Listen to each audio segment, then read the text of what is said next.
जितना हमने देखा है कि वहाँ पर जो लोग कांग्रेस के कार्यकर्ता होते थे, किसी का भी नाम लेकर उसको बंद करा दिया करते थे। जो अच्छी अच्छी दुकान है, किसी की काम चलता है, उसका नाम ले दिया कि जनसंघ का कार्यकर्ता है, उसको इमरजेंसी में बंद करा दिया गया, उसकी दुकान बंद, उसका सारा धंधा बंद, और ऐसे टॉर्चर उस समय किया गया है।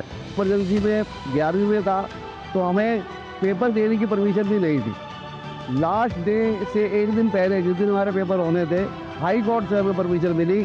तो ये उम्मीद नहीं थी कि हम आगे पढ़ाई कर सकेंगे। लगता यही था कि हमारा कैरियर ख़त्म है। भारत माता की इस देश में जय बोलने पर ही वो डंडा मार देते पुलिस वाले, ये हाल था। कोई बोल नहीं सकता था, इंदिरा गांधी की बात ही नहीं कर सकता था। बोल रहा है तो उसी अरेस्ट कर लेते थे, पूछे बगैर ही क्या कहा है क्या नहीं कहा। बस वो डर पे हमारे नाम ही नहीं लेते थे लोग, इतना डर का माहौल था। जिंदगी एक गणित है और भविष्य एक कैलकुलेशन। आपके चारों तरफ तैरती हुई खबरें एक मकड़जाल की तरह है। देखते तो हम बहुत कुछ हैं, लेकिन सच कितना जानते हैं? क्योंकि सच तालों में बंद है। इसी सच को हम आपके लिए डीकोड करेंगे।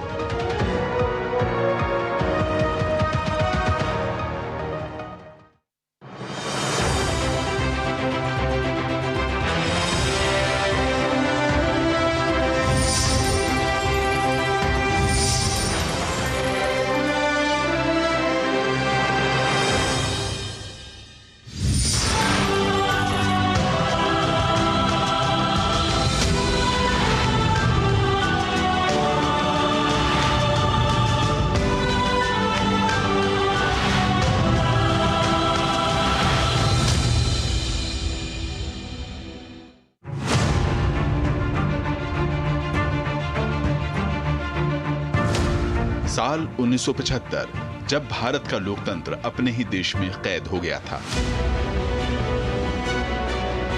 ये वो समय था जब संविधान की आत्मा को दबा दिया गया था, जब आपातकाल ने देश को अंधकार में ढकेल दिया था। लेकिन अंधेरे में कुछ चेहरे थे जो रोशनी बनकर उभरे। एक ऐसा युवा जिसने बिना डरे, बिना रुके सच्चाई की मशाल को जलाए रखा।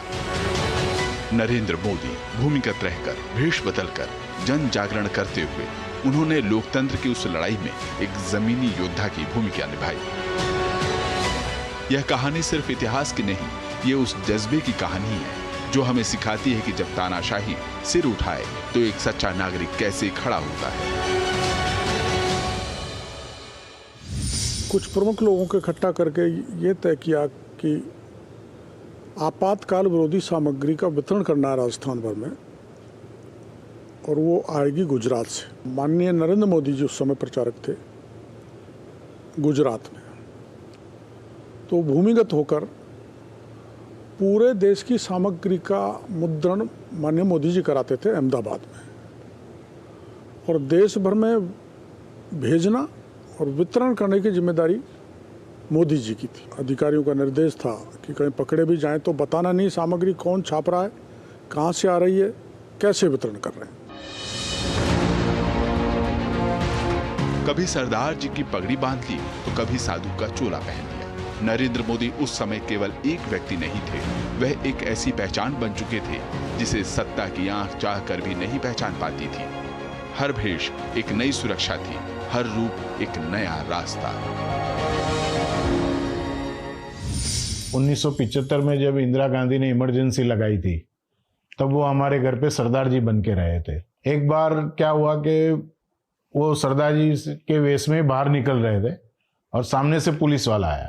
तो पुलिस वाले ने उनको पूछा कि भाई यहाँ पे नरेंद्र भाई कहाँ पे रहते हैं? तो उन्होंने बताया कि भाई मेरे को तो नहीं पता है, आप अंदर जाके पूछ सकते हैं कि भाई कहाँ रहते हैं। और वो पुलिस वाला अंदर गया और वो अपना स्कूटर लेकर, वो मेरा भाई थोड़ा आगे खड़ा था, तो उनको जहाँ पे जाना था वहाँ पे मेरे भाई ने उनको ले करके छोड़ दिया। और उस सरदार जी में हम लोग भी एक बार तो नहीं पहचान पाए थे कि ये नरेंद्र मोदी है।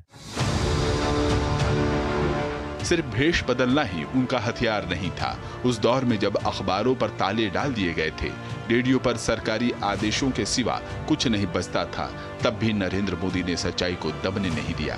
उन्होंने भूमिगत पत्रिकाओं का एक ऐसा तंत्र खड़ा किया जो सत्ता की नजरों से छिपा रहा, लेकिन लोगों तक हकीकत पहुंचा गया। उनकी ओर से जो सूचनाएं आती थी, कुछ लिटरेचर आता था, तो वो वितरण कैसे करना, गांव में कैसे करना, कौन से समय जाना, ये किस किस को देना चाहिए, कैसे लोगों को देना, ये नाई की दुकान पे रखिए ये लिटरेचर।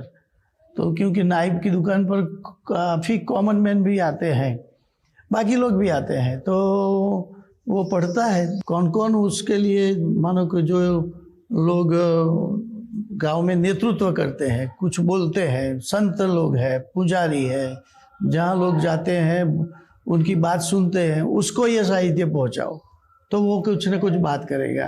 उस समय ऐसा प्रकार का उनका मार्गदर्शन भी रहता था।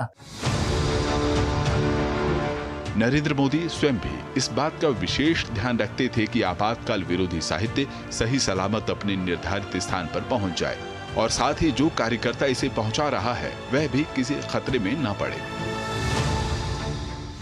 मोदी जी एक बार रिक्शा में जा रहे थे, उसके बाद भूगर्भ की पत्रिका थी, पैकेट, और पुलिस ने रिक्शा खड़ी रखी। बोले क्या है? पुलिस में पेपर है परीक्षा के। बोले खुलने के खोलो, बाद में आपको ही बंद करना पड़ेगा, फिर मेरे पर और आपको साइन करना पड़ेगा। तो पुलिस ने बोला ठीक है जाने दो, तो चले गए। उसमें भूमिगत पत्रिका ही थी। नरेंद्र मोदी का आपातकाल का विरोध करने का तरीका भी बिल्कुल अनूठा था। वह केवल साहस से नहीं बल्कि योजनाबद्ध सूझबूझ से लड़ रहे थे। जिस कॉलेज से नवनिर्माण आंदोलन की शुरुआत हुई वहीं एक छोटी सी प्रेस भी बनाई गई थी और वहीं से आपातकाल विरोधी सामग्री छापी जाती थी। एक बार उन्होंने बोला कि हमें पूरा हर जगह पे पोस्ट बैनर्स लिखना है, वॉल पे स्लोगन्स लिखना है कि इमरजेंसी हटाओ, फिर ये क्या बोलते हैं कि जयप्रकाश नारायण जी को मुक्त करो। उन्होंने ढूंढ लिया कहीं से कि भी पुलिस जो है ना वो ड्यूटी इस टाइम पे चेंज होती है, सुबह 7:30 से 8 में ड्यूटी चेंज होती है। रात शिफ्ट वाला जाता है रोड पे घूमने वाला, दिन में दूसरे लोग आते हैं।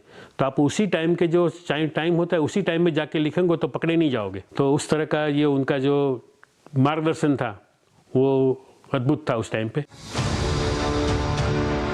लेकिन लड़ाई सिर्फ भूमिगत बैठकों और गुप्त साहित्य तक सीमित नहीं थी। जो साथी इस संघर्ष में जेल चले गए थे और जो आर्थिक रूप से सशक्त नहीं थे, उनकी चिंता भी नरेंद्र मोदी बराबर करते रहे। जेल से बाहर रहकर उन्होंने उन कार्यकर्ताओं के परिवारों से संपर्क बनाए रखा।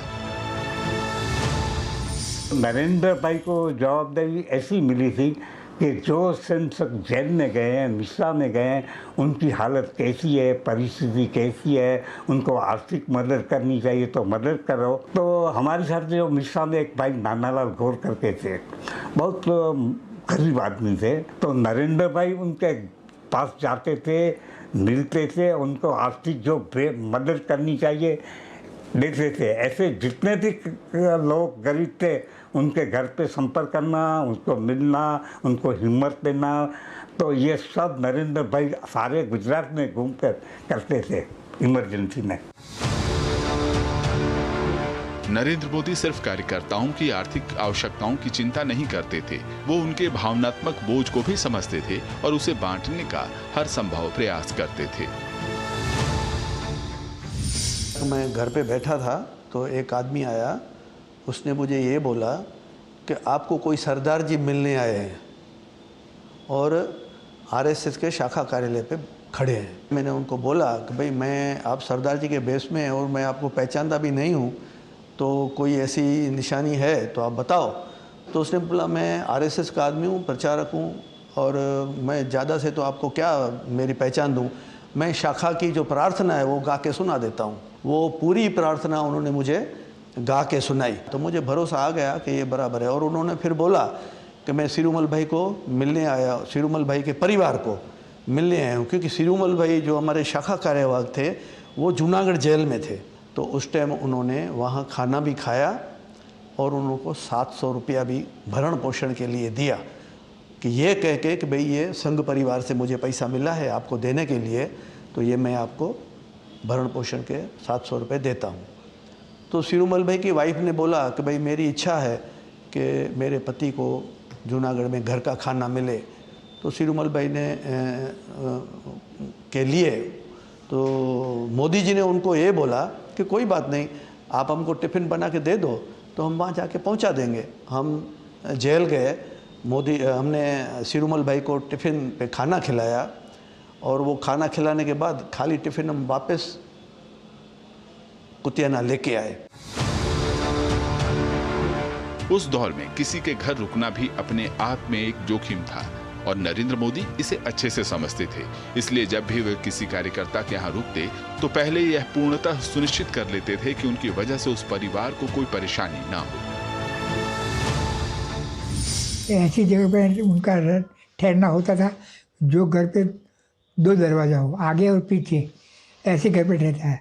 बिल में मेरा घर था, 2 दरवाजा है, एक प्रवेश और निकलने का बाहर किसी में क्षेत्र में निकलता था। कोई पुलिस आ जाए तो पीछे से निकल जाए, ऐसा रास्ता रहता। आपातकाल के उस समय में नरेंद्र मोदी संघ के वरिष्ठ अधिकारियों के साथ बैठकों में नियमित रूप से भाग लेते थे, लेकिन बैठकों का स्थान चुनते समय अत्यंत सावधानी बरती जाती थी ताकि किसी भी प्रकार की चूक ना हो और पुलिस की नजर से अधिकारी सुरक्षित रह सके। 2 दिन के चिंतन के बाद हम निकल रहे थे। 1 हफ्ते के बाद वहीं पर वो उठा सप्त संगम का मेला था, तो पुलिस व्यवस्था में थी। तो नरेंद्र भाई स्कूटर पे हमारे आगे थे अकेले। साहब ने भी पुलिस देखी, हम सब ने पुलिस देखी, तो हम सब घबरा गए कि क्या होगा, ये नरेंद्र भाई आगे आगे जा रहे हैं और कुछ होगा। तो सबसे मैं घबराहट में था कि मेरे क्षेत्र में सब गिरफ्तार हो गए, ऐसे बड़े बड़े लोग। जैसे जैसे साहब जा रहे थे वैसे मेरी धड़कन बढ़ रही थी, मगर बॉडी लैंग्वेज में, चेहरे पे एक्सप्रेशन में कोई भी प्रकार का चेंज बिना सहज भाव से स्कूटर पे निकल गए। तय हुआ था लेफ्ट जाने का, मगर उन्होंने इशारा कर दिया कि मैं राइट को जा रहा हूँ, आप लेफ्ट को जाइए। जनता से संपर्क बनाए रखना और उन्हें जागरूक करना नरेंद्र मोदी के लिए यह सिर्फ एक जिम्मेदारी नहीं बल्कि आंदोलन का केंद्र था। इसलिए उनके प्रवास निरंतर चलते रहे, चाहे परिस्थिति कितनी भी कठिन क्यों ना हो।